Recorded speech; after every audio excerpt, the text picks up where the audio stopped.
ইফতারি শেষ করে আমার বোন এবং আমার ক্র্যাভিংস উঠছে যে ল্যাটকা খিচুড়ি খাবো। সো নতুন একটি হেল্পিং হ্যান্ড আসছে যার হাতের রান্না আজকে খাবো।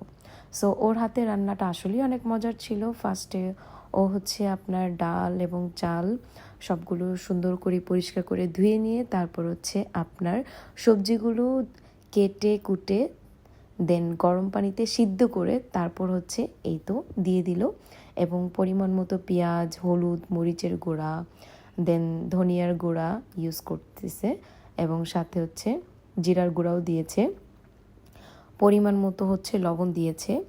সো আমরা হচ্ছে আবার সবসময় মানে ও হচ্ছে এটাকে মাখিয়ে রান্না করতেছে আর আমরা ফার্স্টে হচ্ছে রান্না করি যেভাবে তরকারি রান্না করি স্যাম।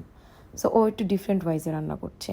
দেন পরিমাণ মতো হচ্ছে তেল দিয়ে দিচ্ছিল এবং আমরা আবার বলেছিলাম যে বোম্বাই মরিচটা দেওয়ার জন্য, কারণ বোম্বাই মরিচের স্মেলটা থাকলে না খিচুড়িটা খেতে আরও বেশি মজা লাগে। সো এই তো তেল দেওয়া হয়ে গেছে, দেন ও খুব সুন্দর করে মাখিয়ে নিচ্ছে।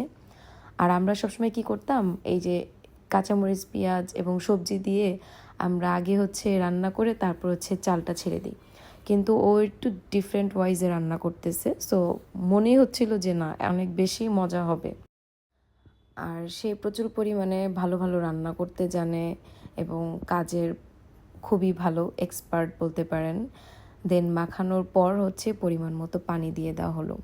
আর আমার ল্যাটকা খিচুড়ি অনেক বেশি পছন্দ। ল্যাটকা খিচুড়ির সাথে আমি আবার বলছিলাম যে ভর্তা কোনটা করবেন, তো শুটকি ভর্তা রান্না করতে বলা হয়েছে। এই তো শুটকি ভর্তার জন্য অলরেডি আপনার পেঁয়াজ, তারপর হচ্ছে রসুন, এগুলো হচ্ছে তেলে সুন্দর করে ভেজে নেওয়া হচ্ছে।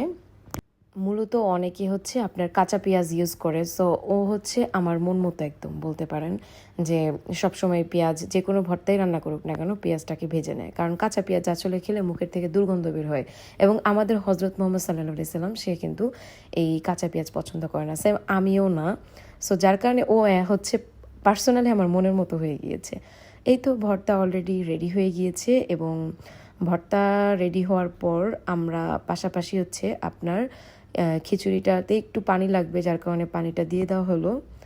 আর এই তো ভর্তা না দেখে না আমার জিভে জল চলে আসতেছে। যদিও হচ্ছে আপনার শুকনা মরিচের ভর্তা খাওয়া উচিত না, কারণ হচ্ছে পেটে গ্যাস হয়, তারপরও আমি আসলে ভর্তা অনেক বেশি পছন্দ করি। ভর্তা হয়ে গিয়েছে, এখন হচ্ছে খিচুড়ি দেখার পালা। খিচুড়ি হচ্ছে পেঁয়াজ দিয়ে বাগার দিয়েছে কিন্তু রসুনটা ইউজ করে নেই, যেটা আমার আরেকটু ভালো হতো যদি রসুনটা ইউজ করতো।